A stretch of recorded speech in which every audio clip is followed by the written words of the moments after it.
reconnaître un manipulateur, les 4 comportements à fuir absolument. Aujourd'hui, on va parler dans cette vidéo des hommes toxiques, de comment les reconnaître grâce aux 4 comportements que je vais vous expliquer en détail pour pouvoir ensuite les fuir le plus vite possible. Si vous ne me connaissez pas encore, je m'appelle Léa, je suis love coach et j'accompagne les femmes malheureuses en amour à se retrouver et se faire confiance pour enfin s'épanouir en couple. Si ce n'est pas encore fait, je vous invite bien évidemment à cliquer juste ici sur le bouton s'abonner pour ne rater aucune de mes vidéos. Alors comment reconnaître un manipulateur et quels sont les signes qui montrent que vous êtes dans une relation avec un manipulateur? C'est ce que nous allons voir tout de suite dans cette vidéo. Mais avant ça, qu'est-ce qu'un manipulateur? Un manipulateur, c'est une personne qui détourne la relation à des fins exclusivement personnelles. Une personne manipulatrice n'est pas forcément un sociopathe ou un pervers narcissique. Il y a plusieurs degrés de toxicité, comme il y a plusieurs types de manipulateurs. Moins il y aura d'apathie, c'est-à-dire le manque de compassion pour autrui, et plus le degré de toxicité sera dangereux. Lorsque le manipulateur ne montre aucun signe de compassion, on parle alors de dysfonctionnement émotionnel. C'est une pathologie qui rend la personne dangereuse. On parle ici des sociopathes, des psychopathes ou encore des pervers narcissiques. Alors, quels sont les 4 comportements à fuir? Le premier comportement, ça va être ce que j'appelle la phase de séduction. Le premier signe qu'une personne est manipulatrice est assez dur à voir car ça va être dès le début de la relation et ça va être de la manipulation pure et dure. Dès la rencontre, tout est parfait. Il est difficile de prendre alors du recul et de voir si c'est de la manipulation ou non. Il faut bien comprendre qu'un manipulateur est un chasseur de cœur. Il va tout faire pour que vous tombiez amoureuse de lui et il va tout faire également pour que votre entourage, votre famille et vos amis le trouvent parfait et vous disent que vous êtes chanceuse. Il faut garder à l'esprit que le manipulateur vous voit comme une proie. Il va donc tout mettre en place pour que vous le trouviez parfait et formidable. Il va vous couvrir de cadeaux, d'attention, de câlins, de bisous et de compliments. Il va aller jusqu'à vous dire qu'il n'a jamais trouvé une femme si merveilleuse, qu'il a de la chance de vous avoir et qu'il est l'homme le plus heureux à vos côtés. Il va tellement vous mettre en confiance que vous allez vous ouvrir à lui, en lui parlant de vos complexes, de vos insécurités et de vos blessures du passé. Attention, certains hommes sont de nature comme ça et sont profondément bons et sains. Le manipulateur, en fait, va commencer à montrer son vrai visage lorsqu'il sentira que sa mission de vous faire tomber dans ses griffes, de vous faire tomber amoureuse, est accomplie.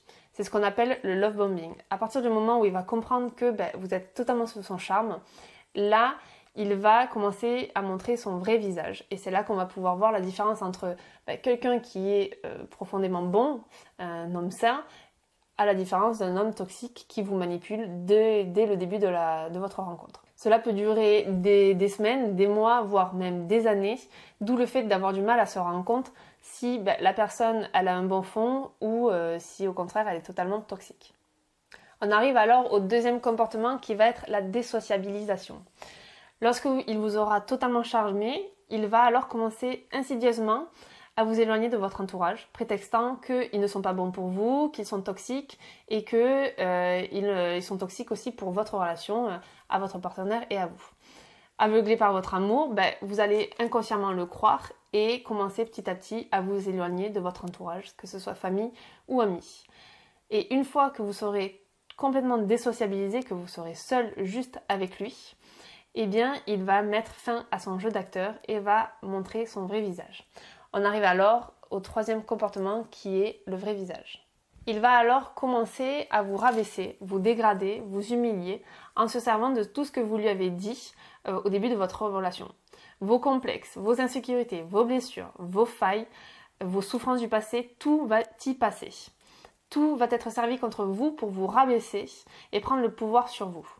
Il va vouloir également tout contrôler, tout savoir, tout anticiper. Vous n'aurez plus le choix de rien. Il va devenir égoïste, ne penser qu'à lui, va faire passer ses besoins avant les vôtres. Il ne va faire aucune cession. Il va aussi commencer à mentir pour tout et son contraire, pour expliquer son comportement. Il va tellement être convaincant dans ses mensonges qu'il va même réussir à vous mettre le doute sur ce que vous pensez être vrai, la réalité. Et du coup, en vous mettant le doute, il va vous faire passer pour vous la folle.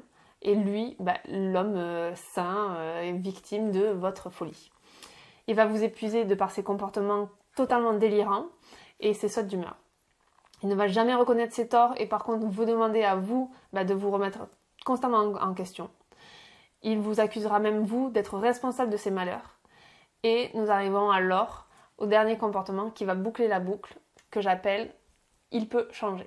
Ce quatrième comportement, il apparaît si jamais il sent en fait qu'il y a une résistance de votre part, s'il sent que vous commencez à vous détacher, alors le manipulateur va commencer à s'excuser, limite à mettre un genou par terre, à pleurer, et il va tout mettre en place, tous les moyens qu'il a en sa possession, pour vous faire croire qu'il peut changer, qu'il peut redevenir comme avant lors du début de votre relation. Sauf qu'en réalité, les manipulateurs, tels que les pervers narcissiques, ne changent pas. Comme je vous l'ai expliqué au début dans l'introduction, c'est une pathologie, ils sont totalement apathiques, ils n'ont aucune compassion, ils ne pensent qu'à eux, et ça fait de eux qui ne peuvent pas reconnaître qu'ils sont pathologiques et qu'ils sont manipulateurs. Donc on ne peut pas changer une personne toxique, un manipulateur, et alors que lui va vous faire croire qu'il peut redevenir comme avant lors de votre rencontre, de vos premiers mois ou peut-être même de vos premières années. Donc c'est là toute la difficulté de la chose, c'est que j'ai plusieurs clientes qui viennent me voir et qui me disent oui non mais je n'arrive pas à sortir de cette relation toxique parce que à chaque fois je retombe dans le panneau, il me fait croire qu'il va changer, il s'excuse, il pleure, il me fait culpabiliser et j'y crois et j'attends qu'il change. Sauf que il faut partir du principe que ces personnes-là ne changeront jamais. Il est donc important de s'éloigner au plus vite de ce genre de personnes toxiques. Si vous avez reconnu quelques comportements dans cette vidéo, alors fuyez. Pour votre bien, votre santé physique et mentale, il est urgent de s'éloigner au plus vite de ce genre de personnes toxiques. Voilà, on arrive à la fin de cette vidéo. J'espère qu'elle vous aura aidé. N'oubliez pas de vous abonner, de mettre un like et de mettre un commentaire si vous avez des questions. Je me ferai un plaisir de vous lire et de vous répondre personnellement. C'était Léa, je vous souhaite tout le bonheur que vous méritez en amour et je vous dis à très vite dans une prochaine vidéo.